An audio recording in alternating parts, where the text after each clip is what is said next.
जो हमारा वैट है वो 5% से 10% हो गया है। हमारा लाइसेंस फीस जो है वो 5% से सीधा 15% तक लाइसेंस फीस को बढ़ाया गया है। सरकार ऐसा कुछ गलत स्टेप ना उठाए जिससे कि ये सारा व्यवसाय बंद हो जाए। हमारा कुछ भी नहीं सुन रहे। हमने वैट, अगर आप वैट लगाना चाहते हैं आप वैट लगाओ, वो वैट डायरेक्ट फैक्ट्री जिधर से माल निकलते उधर वैट लगो। आमदानी 8 खर्चा रुपया यही होएगा। शासन जे कर लादते तो कर कुठलाही कर लादू नये, हॉटेल असोसिएशन तर्फे शासनाला विनंती आहे।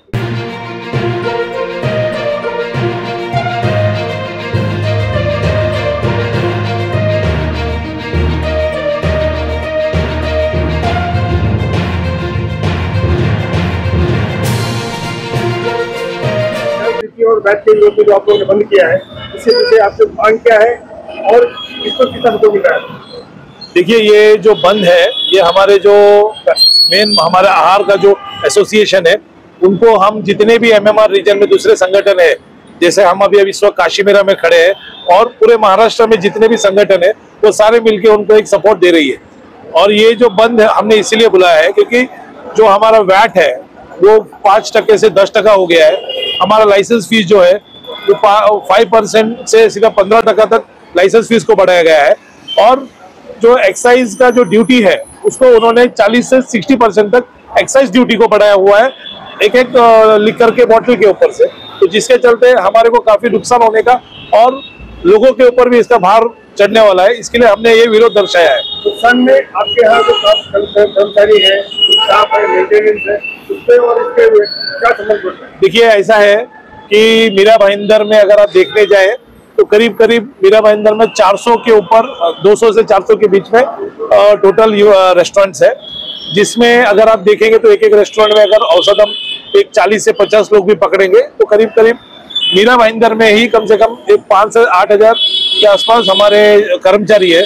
और जो इसके ऊपर वेंडर जो लोग यहाँ पे सप्लाई करते हैं, माल देते हैं, ये सब मिला के एक 15,000 के ऊपर हमारे डायरेक्ट इनडायरेक्ट हमारे से जुड़े हुए लोग हैं। तो अगर हमारे व्यवसाय के ऊपर कुछ असर प्रॉब्लम आता है तो ये इन सबके ऊपर आता है, हमारे स्टाफ से लेके हमारे जितने भी हमारे वेंडर है सबके ऊपर आता है। तो इसके लिए हम चाहते हैं कि सरकार ऐसा कुछ गलत स्टेप ना उठाए जिससे कि ये सारा व्यवसाय बंद हो जाए। आपके मेन डिमांड क्या है? हमारी डिमांड्स इतनी है कि जो आपने वैट टैक्स जो लगाया है उसको आप डायरेक्ट मेन पार्टी पे लगाइए जहाँ पे मैन्युफैक्चरिंग है, जिससे कि कस्टमर के ऊपर वो लोड नहीं आवे। जो हम जिस बिल देते हैं वो बिल के ऊपर 10% होता है, वो लोड कस्टमर पे आता है, तो वो लोड नहीं आवे। तो ये वैट जो है आप डायरेक्ट फर्स्ट पार्टी पे लगाइए जैसे आप एमआरपी में करते हो। और दूसरी ये है कि इस तरह अगर हर साल अगर आप 15% बढ़ाते जाएंगे तो ये कहाँ पहुंचेगा और हम कैसे पहुंच पाएंगे यहाँ तक? जो सरकार जो होटल रेस्टोरेंट बार का ऊपर जो ये नया नया रूल्स जो लेके आ रहा है, इसमें हम लोगों का आने वाला दिन में जो शेतकारी है जो सुसाइड कर रहा है, वैसा होटल वाला एक छोटा होटल वाला सुसाइड करने के दिन आयल है। इसलिए कि देखिए हर साल हमारे ऊपर कुछ ना कुछ बर्डन लाता है। जैसे कि अपने संतोष भाई ने बताया, जो हर साल का जो एक्साइज का फीस भरने का था लाइसेंस रिन्यूअल करने के लिए, वो पहले हर साल उतना ही अमाउंट था, लास्ट में बात करके 5% बढ़ाएगा करके फिक्स किया था। 5 को डायरेक्ट 15% हाइक करके लिया। उसका साथ में वैट, हर होटल में 10% वैट लगता है, ये घूम फिर के हर कस्टमर को लगाया जाता है। आज के दिन में दारू को ऊपर 60% एमआरपी में बढ़ा दिया। लोग आज के दिन में क्या कर रहा है, वाइन शॉप में जाके दारू लेगा, बाजू में जाके ढाबे में बैठेगा। ढाबे वाला क्या बोलेगा, हम दारू नहीं रख रहे, हमारे पास वो बोतल लेके आके बैठ रहे, हम खाली फूड सर्विस कर रहे। मतलब वो कोई भी गवर्नमेंट को टैक्स नहीं भरते हुए वो उसका खुद का फायदा करके ले रहे। लेकिन इतना सारा टैक्स, जीएसटी, हर तरफ का गवर्नमेंट का जो टैक्स भरने का बावजूद हमारे को दिन निकलना मुश्किल हो गया है। जो रेंटेड होटल है उसको रेंट देना मुश्किल है, लोगों का पगार देना मुश्किल है। आज के दिन में हमने सिर्फ एक दिन का टोकन स्ट्राइक रखा है। आने वाला दिन में हम आहार को हमने लिखित में दिया है, हर एसोसिएशन में आप जो कुछ डिसीजन लेगा उसमें हम आपका साथ में आने वाला दिन में पूरा का पूरा कंटिन्यू बंद रखने के लिए भी हम लोग हमारा मनस्थिति बनाया हुआ है। इस साथ में ये टाइम सिर्फ हमने रेस्टोरेंट और बार का आंदोलन पुकारा है एक दिन का।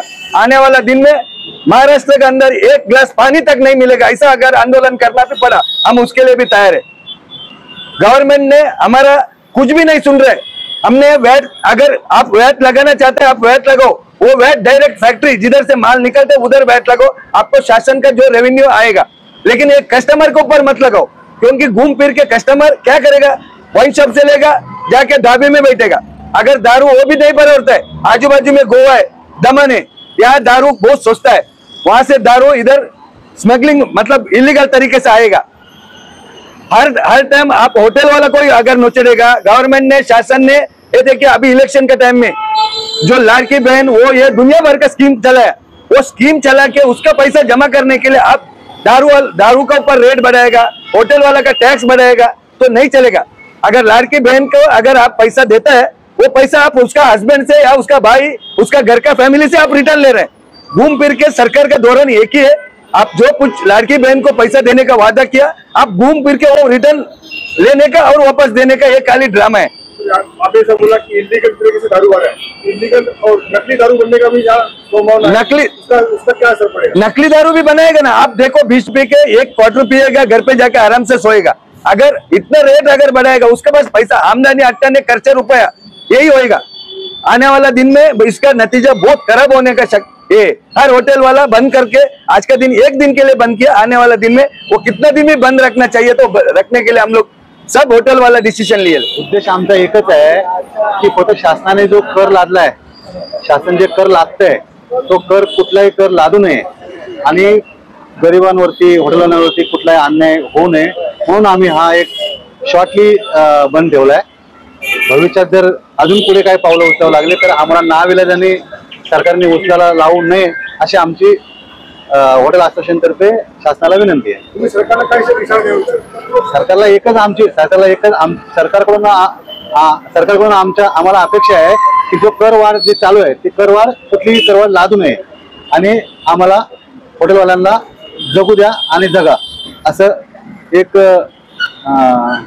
हे द्यावं, विनंती आमची सरकारला। सरकारने जर आमचं नाही ऐकलं तर भविष्यात आम्ही आमच्या असोसिएशन आमचं जो पाऊल उचलेल त्याला आमचा सपोर्ट असेल।